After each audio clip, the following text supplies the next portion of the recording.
Welcome to the 359. I'm Roger Chang. I'm Ben Fox-Rubin. Google I.O. has come and gone, and Google unloaded a lot of information, a lot of new products, not a lot of features, really giving us sort of a look at what its services and products are going to look like over the next couple of months. Ben, what was sort of your big highlight, your favorite from yesterday's presentation? I would say probably the Google Pixel 3a. It's nice to see like a Pixel-named phone, like kind of like a flagship style phone. Yep. That's $400. It's about time that there's at least a little bit of pricing pressure, pushing the prices lower down, right? As opposed to everybody doing $1,000 plus. And not just $400, but also a headphone jack. Yes. Thank God. The headphone jack. Yes. Unbelievable. I mean, look, there are some minor trade-offs there, right? There are no wireless charging, no water resistance, a weaker front-facing camera, but the back camera is the same, right? Back camera is the same. Night shot mode is still there. You can see Lynn there trying to kiss a post or something because she doesn't have anyone to take a selfie with. That's so sad. Well, as for me, in terms of my favorite, I would say Google Lens was the most impressive to me. They offered...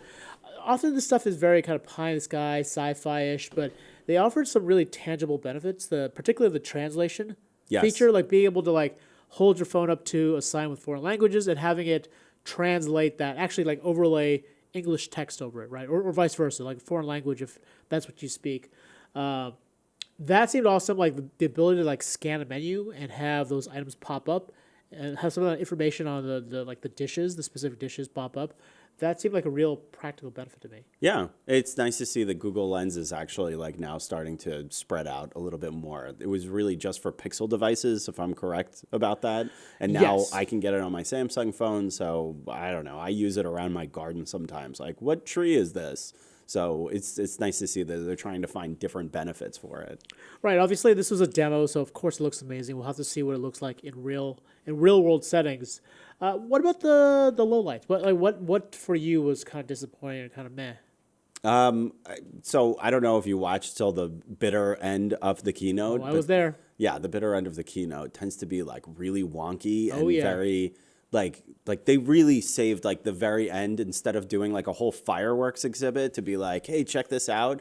A lot of this research is actually like quite fascinating if you dig into it, but I don't know that it was really the right place to do it at the end of a keynote after everybody was sitting through an hour and a half of, a lot of heavy stuff. It is, and I think that kind of illustrates the kind of weird balance that they've got to do, right? They're really talking to consumers, they're talking to the press, and they're talking to developers. And that was clearly the developer portion of the presentation. It was a little dense, for sure. As for me, honestly, Android Q was kind of disappointing. I mean, there was some talk about foldables, but really the big emphasis on privacy, which on the surface seems great, it just felt like it was kind of obligatory, right? Google was like, okay, we kind of need to talk about privacy. Yes. Let's make privacy a big focus. That's a good point. It did kind of feel a little boring and a little forced. Right. But I did appreciate throughout the presentation where they did keep coming back to privacy. They're obviously very mindful of the fact that this is where we are right now in the tech world, where people don't really care as much about what the features are, but what are you going to do with my information when you're providing us these features? So I appreciated it, but I agree with you that it was they could have made it a little more interesting. And then, lastly, I want to talk about the Nest Hub Max. I mean, you're the smart speaker, smart display guy. Okay, cool. So what do you think? I don't think that there was anything that really stood out specifically that made it that much different than the previous one. Like, let's say you already had a Google Home. Is this going to get you to go buy a new one? Probably not. So, I'm still skeptical about smart displays. Like, this one adds a camera, right? That's yes. It adds a camera, but again, if you already have one, are you going to go out and get a whole other one just for the camera feature? I don't really think so, but it is nice that they lowered the price on the original, so that's good too. Definitely. For more on Google I.O. coverage, check us out on CNET. I'm Roger Chang. I'm Ben Fox-Rubin. Thanks for listening.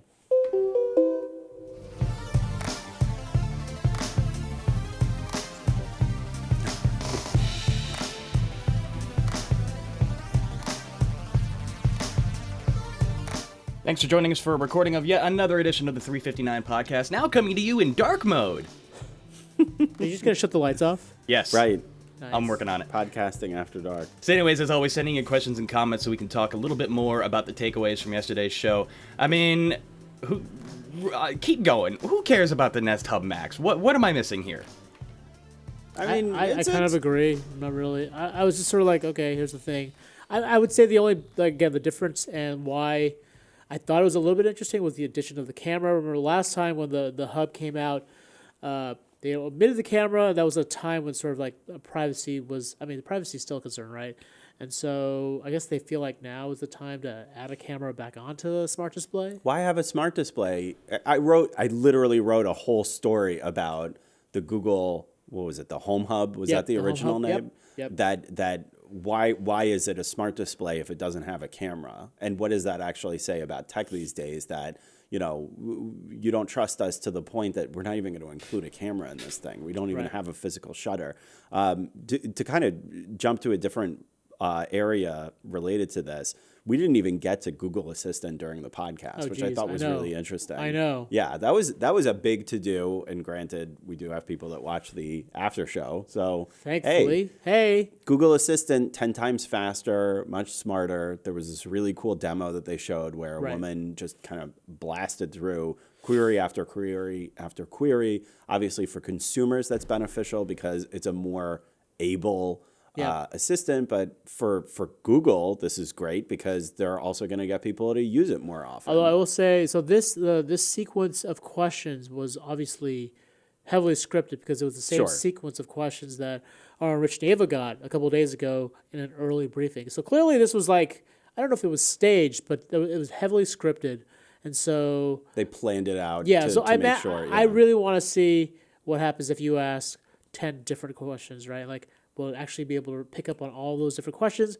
Will respond as fast? Like, what's the variable here? Because I imagine they'll get there. I imagine they did everything they could to make sure that this was as bulletproof as possible for the keynote. So the Assistant 2.0 isn't out yet. No, they're going to introduce it later this year. It's supposed to come in the next flagship Pixel phone. So not this Pixel 3a, but presumably the Pixel 4. Yeah. So they still have a little bit more time to work on it. And I think even if it's not great, if it's not perfect straight out the gate, Amazon's going to do the same thing. Apple's going to try to do the same thing as far as like speeding up the Assistant and making it a little bit more workable for people. I mean, look, if it is as accurate as that demo shows, or even half as accurate as that demo is shown, I mean, that's a pretty big leap, right? Like, I still have misfires whenever I ask for even basic things like news and weather. So for Google? For Alexa. Just in general with digital assistants, right? If these things could all get a little bit faster, understand a little bit better, I think it's just a better user interface for everyone. Totally. I'm skeptical. To me, that just felt like in-store demo, like blatantly. You know, when you go to the department store and the TV's in demo mode, just kind of running through the same cycle of crap. We'll see how it actually performs in real life. Yeah. Also, the whole Google Lens thing, that's always going to be the thing that fascinates me the most, because I think it's got the most potential in technology, but anytime I've seen it demonstrated in real world, I've been underwhelmed. Roger, you and I were talking about this before the show, and the whole menu thing was fascinating, how it can see the item on the menu, and then it can show you what it is. Okay, so what happens when you got a custom menu, where it's not just like, this is a cheeseburger? What if the menu has interesting names? There's this really great restaurant in Chicago called Kuma's 2, and everything they do is like heavy metal themed, and one of the best things on the menu is called the Plague Bringer. What if I scan that? So is that a regular, like, is it, it's a consistent menu though? They don't change the menu at all, or? There are monthly timely specials that come and go, but there is a core menu. So imagine the core menu is already uploaded on the web, right? Somewhere on the internet, you could probably find the menu. Yes, yeah. If that's the case, Google has that in its database.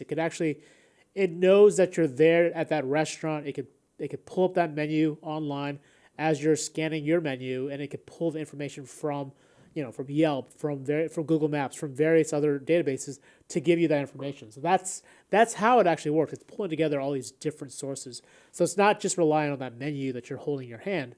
There's probably like an online equivalent somewhere that they're tapping into. Okay, I would hope so, because with a name like Plague Bringer, I'd be worried about the results. Yeah. No, yet again, another example of Google leaning on its huge capabilities for search over 20 years. So that's definitely a good point that you bring up, Brian, but ultimately yeah, Google's been at this for a long time, and now you're seeing them really find different places to use this data to basically try to get consumers to use this stuff more often, and hopefully it's beneficial for the consumers, and Google's able to serve you more ads while it's doing it. I mean, like this. Let's be honest. Like that's what it's all about. That is why this is happening. Yep. Got it. Matthew Datcher says, maybe I missed it, but did they give a name for Android Q? No. And Nope. I made a mistake yesterday when I talked about how they usually do. Apparently they don't. They usually give out the name a little bit later in the year, so that was my bad. We did talk to them. Jessica Dolcor actually talked to Google about the name and whether or not they'd kind of get away from the dessert thing. And they say they're trying to stick to that convention. So imagine something sweet that starts with Q. Sure. Quaker oatmeal cookies. I think that was the best guess we had. Speaking of us talking to Google, didn't Rich Nieva have a scoop about the fact Google said that they're already working on a foldable Pixel phone? Yes. Yes. He came out with a story yesterday about this. Yes, he did have a scoop on that. It was basically Google's been prototyping different foldable devices. They made it pretty clear that it's probably not coming out for a long time or ever. But they are working on the technology. They are acknowledging the fact that foldables are a thing. They did talk about how they touted the fact that all the foldable phones that are coming out this year will be running on Android. The new version of Android Q, will support foldable as well, and different kinds of user interfaces that take advantage of those different design schemes. But they were pretty clear that even though they were working on this stuff don't get internally, too excited. Don't get too excited. Yeah. There probably isn't going to be a foldable Pixel for a while. They basically said it's very cool, but we just don't have a real good justification for actually bringing this out yet. Gotcha. Latest guest coming in from Peter says the name should be Quaver. It's a UK snack like crisps. I've never heard of those, but there's another viable option. There you go. The contest is still open. If somebody nails it, I will send you a T-shirt. I've never heard of Quavers. So. I've never been to the UK. Cool. Cool with a Q. Matthew Clark says, out of everything Google released yesterday, what was the key takeaway from the keynote itself? I guess one of the key takeaways is that going back to the privacy aspect, it seemed like they were hammering the privacy bit very, very aggressively, right? Apple has sort of made a big deal about how private the iPhone is, what stays on the iPhone, what happens on the iPhone stays on the iPhone, all that stuff. It seems like Google's hitting back a little bit with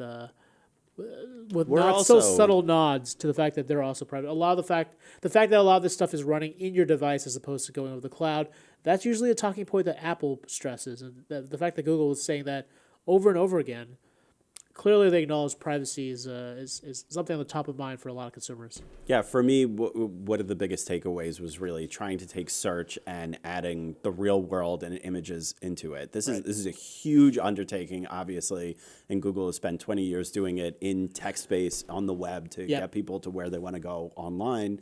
Now they're using Google Lens and a lot of their other capabilities, Google Maps, to try to make the world, like the real world, searchable, which is a really cool concept, and there are some really interesting applications for it. But obviously, they realize that there's a lot that they still need to do to actually make that happen. With all that's happening with Lens, though, it does kind of make me wish that Google Glass actually was a thing for consumers. It's I don't lame. know.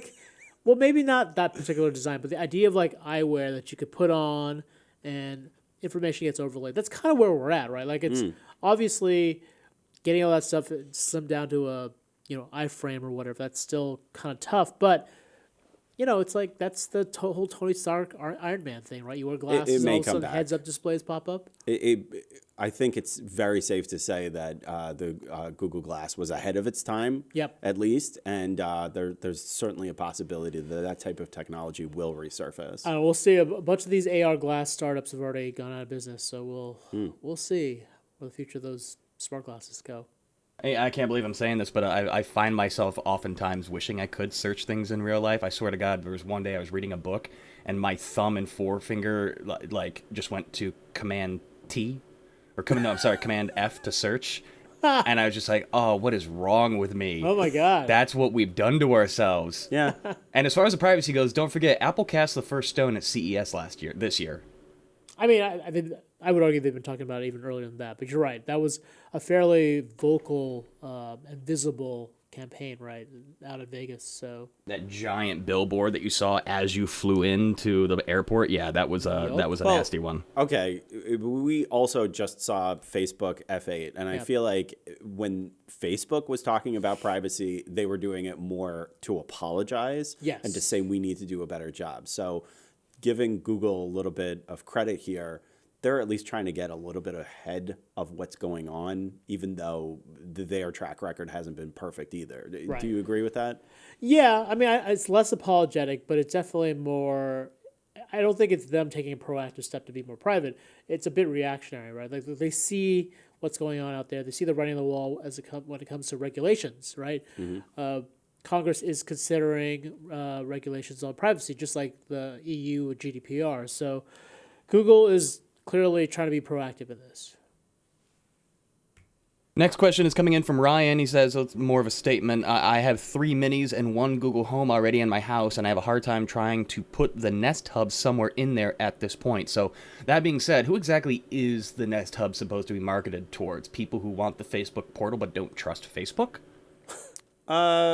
If you've got kitchen countertop space, it can fit pretty well in there. I feel like it's good for families. I feel like it's like a suburb thing. You got a house, a large kitchen, and then your realtor gets you this. Yeah, like you've got like a little island in the middle of the kitchen, which no one in Manhattan has. It's not.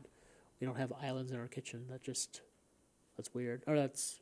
It's not. Yeah, you need a little bit more space for it. Yeah, exactly. It's something like that kind of like that large space where large central communal space where a video chat would make sense. Yeah, they're starting to get closer to just really reinventing or creating a better version of the kitchen television.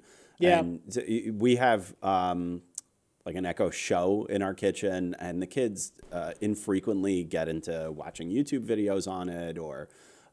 Just checking certain information. I like to check the weather on it, and it provides you, because it's got a screen on it, it provides you with a little bit more info as far as what the hour by hour information is, if it's going to rain or, what the weather's going to be. So is it really like a must have?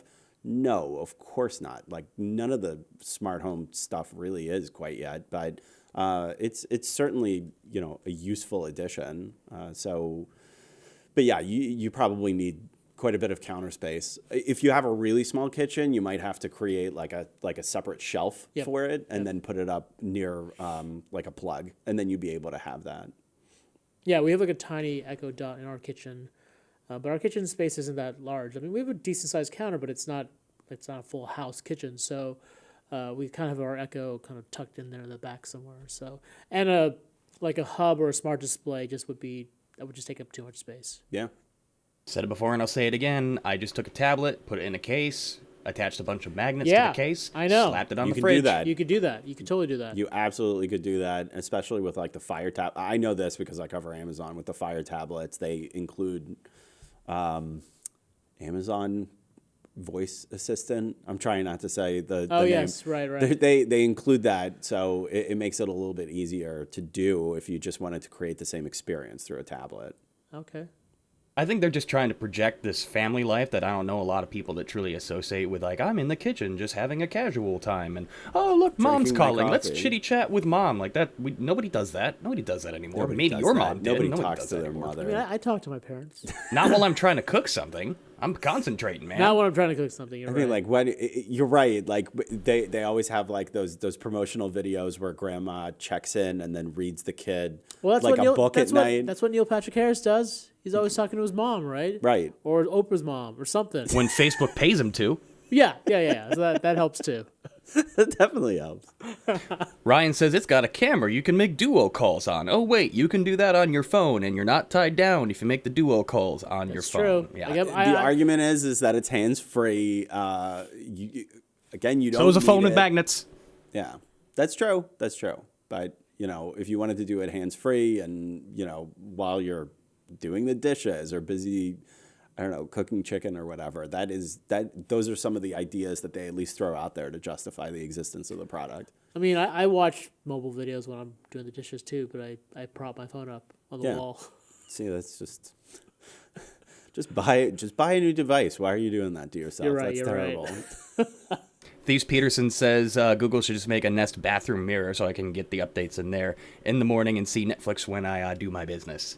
Yeah. Just hold your breath long enough. That'll be coming. Yeah. All in a matter of time, folks. All right, Pixel 3a talk time. Michael Brown, do you all think the Pixel 3a puts pressure on Apple to either create a lower price iPhone or lower the price of the current iPhone? No.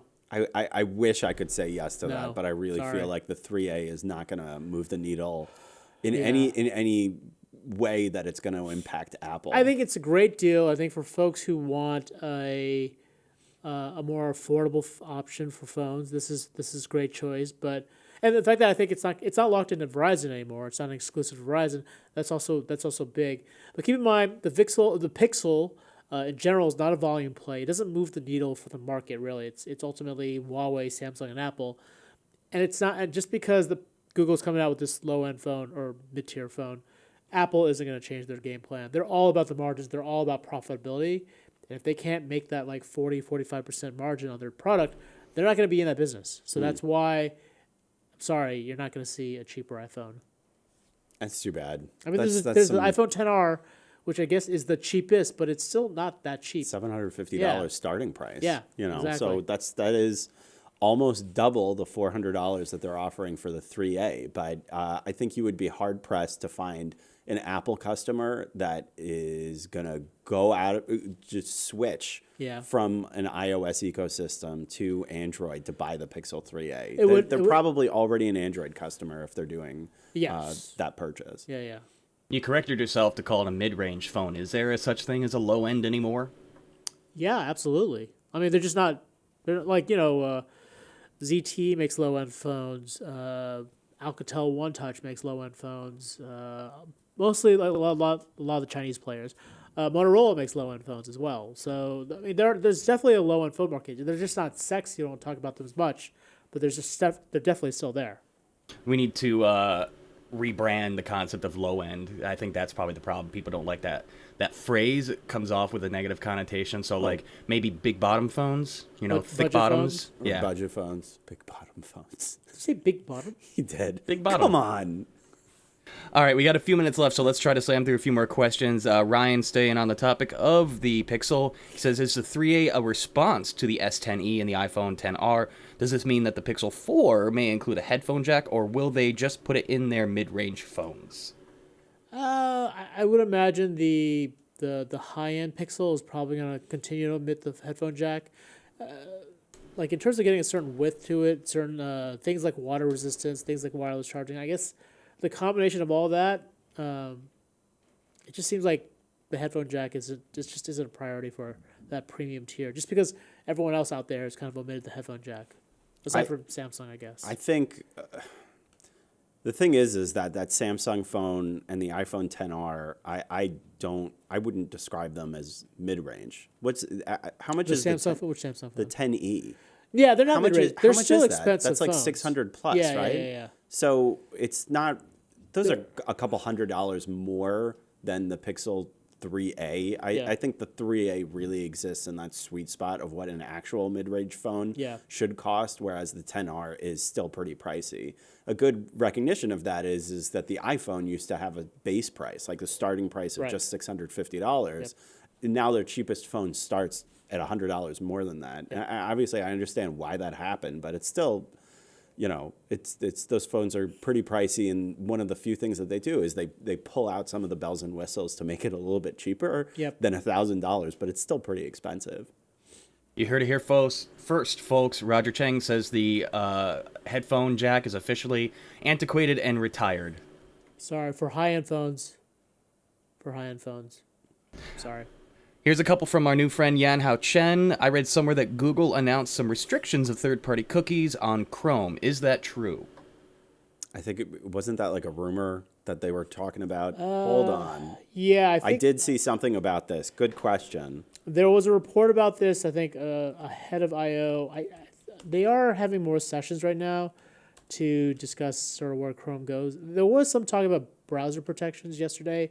It happened very quickly, and I don't know if they spoke specifically about the cookies, but that's supposed to be something that's coming to during this conference at some point. Okay, so yeah, we did write about this. Google will build controls into Chrome that'll let us better control how websites and online advertisers track us using small text files. That called report cookies. was from the Wall Street Journal. It came out ahead of I/O. We didn't actually see it referenced at the keynote, but that doesn't mean it's not happening.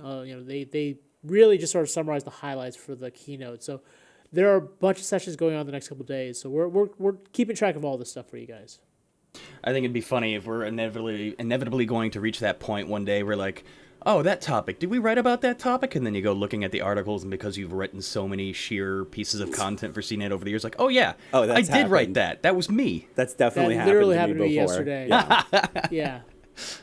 Okay, a few minutes left. Yan also asks, do you guys have any idea which of the products, Google Lens, Duplex on the web, etc., is going to be available on iOS?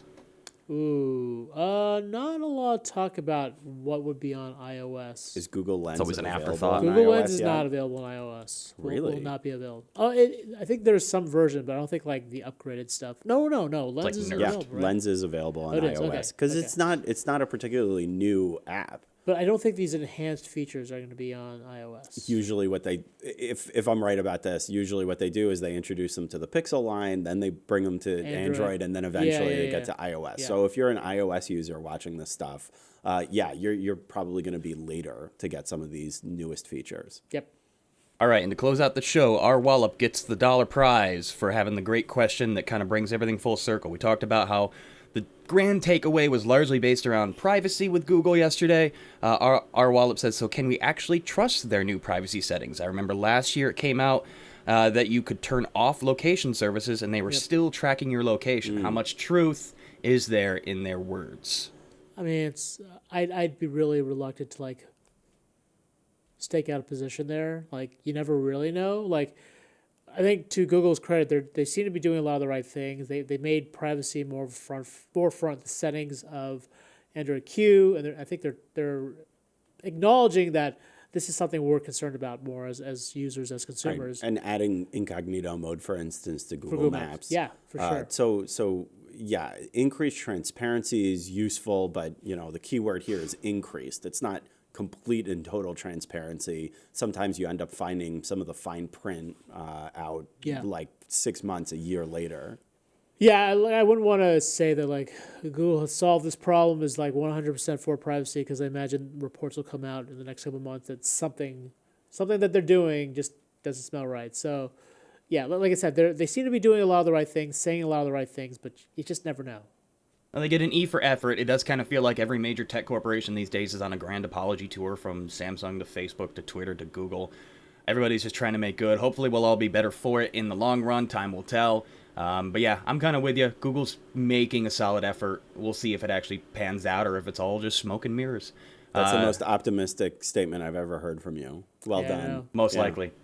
Don't worry, Alfred will show up tomorrow and ruin it. Nice. Thanks, everybody, for joining us. We are out of time. What a great show. Great topics and conversation all around. Always happy to have you here. We'll be back again tomorrow.